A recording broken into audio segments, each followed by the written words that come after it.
War II remains the most devastating war in human history. Cities like London, Berlin, Tokyo, and Hamburg were reduced to rubble. Almost every major geopolitical conflict today can be traced back to this war. World War II didn't begin with the first shot in 1939. It began with one signature in 1919 and 5 choices that made another world war almost unavoidable. But why did it happen? Why did the world stumble into this catastrophe just 20 years after the war to end all wars? There isn't just one answer.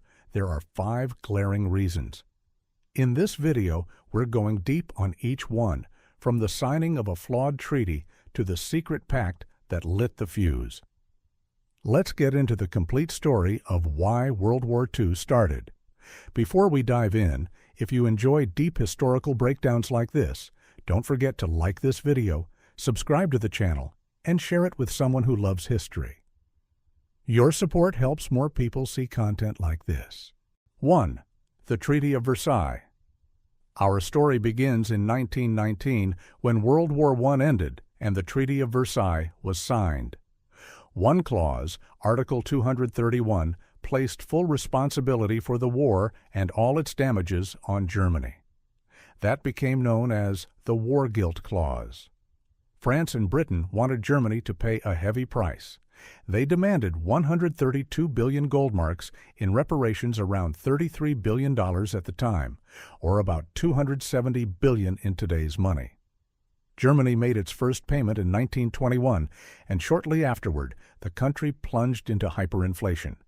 The German mark collapsed so fast that bread in Berlin went from 160 marks in 1922 to 200 billion marks in 1923. The economy collapsed, unemployment exploded, and the middle class lost their life savings. This created a fertile ground for anger and radical politics. It was the first reason the world was on a path to war. A humiliated and bankrupt Germany was a ticking time bomb. 2. The rise of Hitler and Nazi ideology that anger found its voice. Enter Adolf Hitler, a young political leader who knew exactly how to manipulate a desperate population. In 1923, his Nazi party attempted a coup, the Beer Hall Putsch. It failed, and Hitler went to prison.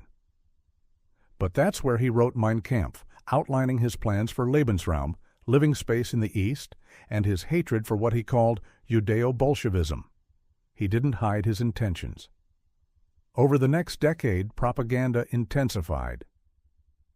The media was bought, speeches turned more extreme, and society was conditioned to blame anti-national elements, especially Jews and socialists, for Germany's humiliation.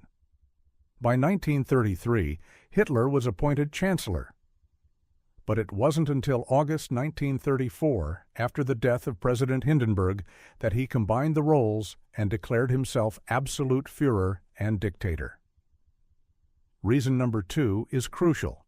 Without a leader who specifically wanted a war of racial annihilation, the other causes might have just resulted in a cold economic standoff. Hitler provided the will to fight. 3.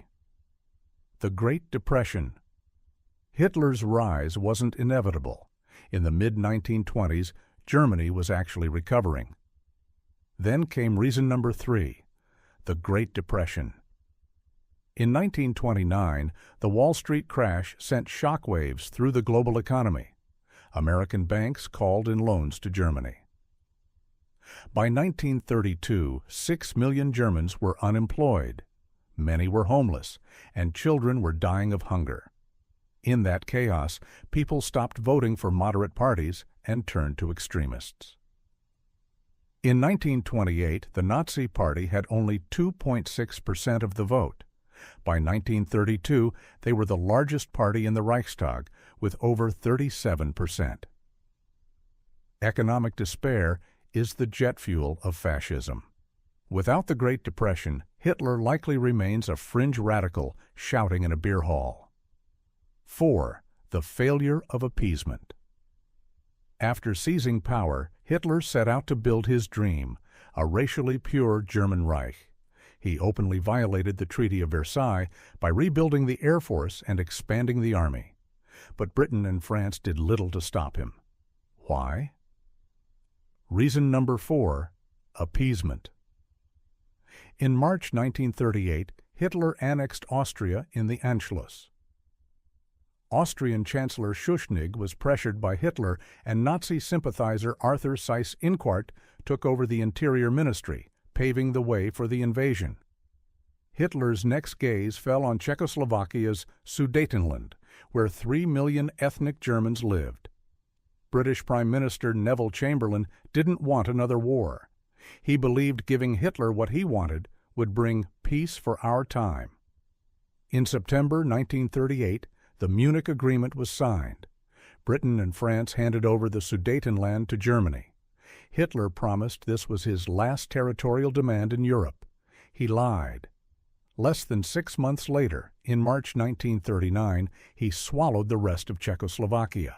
Appeasement convinced Hitler that the Western democracies were, in his words, little worms.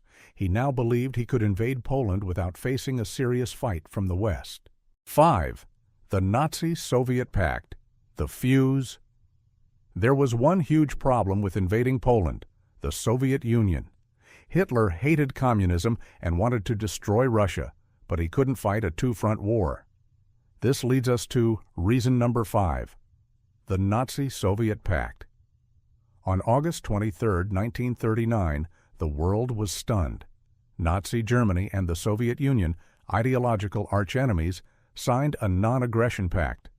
Secretly, they agreed to carve up Poland and divide Eastern Europe between them. This was the immediate glaring reason why the war started when it did. It removed the only check on Hitler's eastern border. On September 1, 1939, about 1 million German troops launched a full-scale invasion of Poland using blitzkrieg, lightning war. Fast tanks, air power, and methamphetamine-fueled soldiers overwhelmed the Polish army, which still relied heavily on horses. While the invasion was swift, Warsaw held out until September 27, 1939. The United Kingdom and France had warned that an invasion of Poland meant war. When Hitler ignored their ultimatum, Britain and France declared war on September 3rd. After the declaration of war, there was a strange period called the Phony War, months with almost no major fighting in Western Europe, while Poland was being destroyed. The Allies were formally at war, but not yet fully engaged. Meanwhile, Hitler kept testing the limits. He invaded Denmark and Norway in April 1940, expanding German control without facing serious resistance. Behind the blitzkrieg speed was another hidden factor: drugs. The German army widely distributed Pervitin, a powerful methamphetamine, to soldiers. It reduced fatigue, hunger, and the need for sleep, allowing troops to push forward for days without rest. In the short term, it gave Germany a terrifying edge. By the end of 1940, Hitler had taken Austria, Poland, Denmark, Norway, Belgium, Luxembourg, the Netherlands, and France. Only Germany, Britain, and the Soviet Union remained as major powers in Europe. The United States still stayed out, believing the war in Europe was not its problem. At that point, Hitler seemed unstoppable. But the tide was about to turn. In Part 2, we'll see how this war actually ended. Thanks for watching. If you made it this far, I really appreciate your attention. Smash that like button, subscribe, and share if you want more videos that dig into history beyond the classroom.